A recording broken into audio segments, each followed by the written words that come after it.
იყო ერთი ღარიბი კაცი, რომელიც ბევრს შრომობდა, მაგრამ ცოტას გამოიმუშავებდა და ფული ძლივს ყოფნიდა ოჯახის გამოსაკვებად.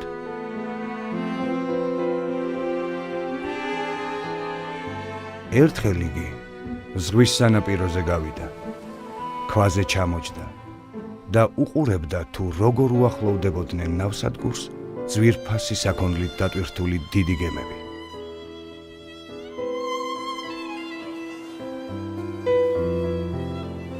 და თავში მას ცოდვილი აზრი გაუჩნდა.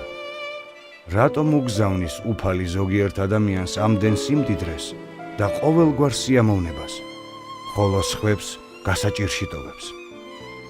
და დაიწყო მან დრტვინვა თავისი მძიმე ხვედრის გამო. დაღლილს ჩაეძინა.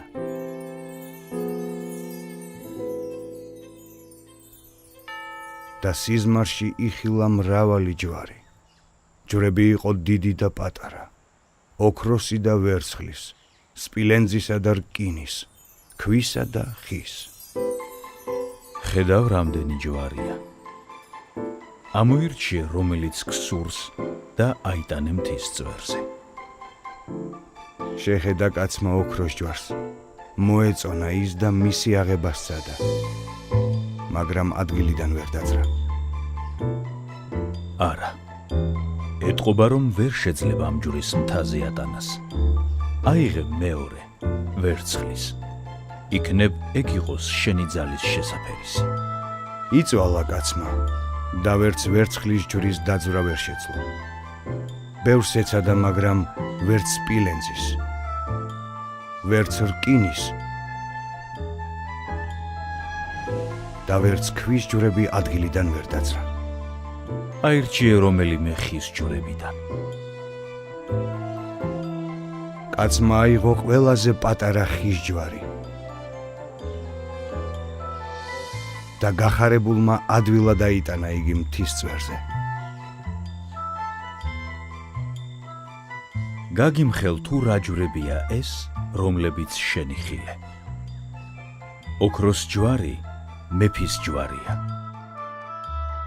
შენ ფიქრობ რომ კარგია და ადვილი იყო მეფე, მაგრამ იმას კი აღარ ფიქრობ თუ როგორი მძიმე ჯვარია სამეფო ძალაუფლება. ვერცხლის ჯვარი არის ჯვარი ეკლესიის მსახურთა და მეფის მრჩეველთა, რომლებსაც ასევე უამრავი საზრუნავი აკისრიათ.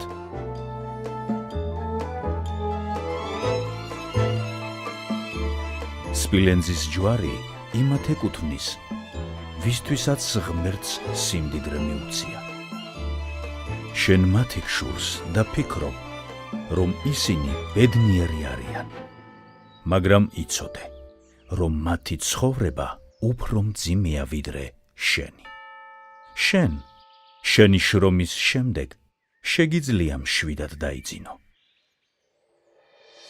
რადგან არავინ შეეხება შენს ღარიბულ ქოხს და მცირე ქონებას.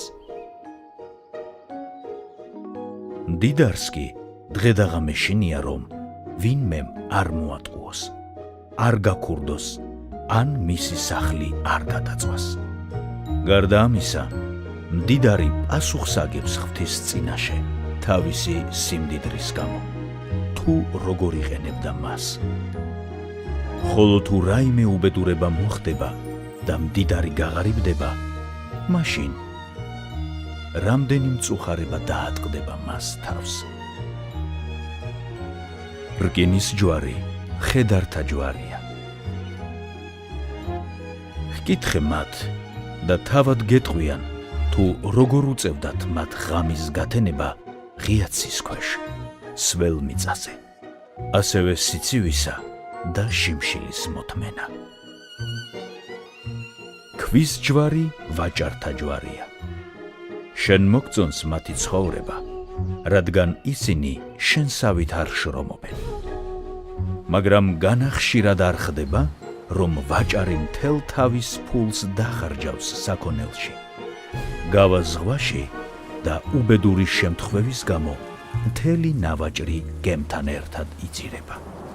საბრალო ვაჭარი კი გაღარიბებული ბრუნდება შინ.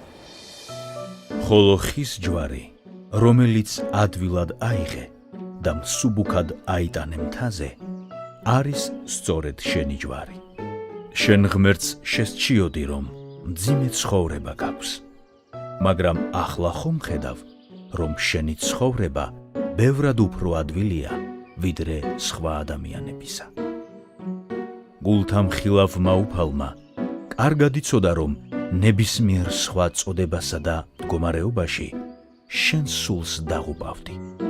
ამიტომაც მოგცა ყველაზე უბრალო და მსუბუქი ხის ჯვარი. ასე რომ ნუდრტვინავ ღმერთზე შენი ხვედრის გამო. უფალი ყველას მისი ძალის შესაბამის ჯვარს აძლევს.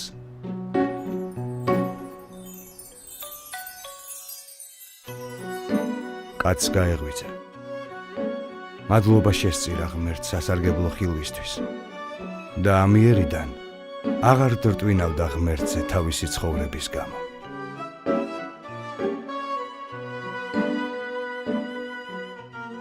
ღმერთმა შეგაძლებინოთ, რომ მისი მადლით უარყოთ თავი თქვენი, აიღოთ ჯვარი თქვენი. სხვისი კი არა, თქვენი ჯვარი. ის ჯვარი, რომლის ტარებაც ხელგეწიფებათ, რადგან ზოგიერთი ადამიანის ტრაგედია სწორედ იმაში მდგომარეობს, რომ თავისას კი არა, სხვის ჯვარს იღებს და შეუდგეთ ქრისტეს.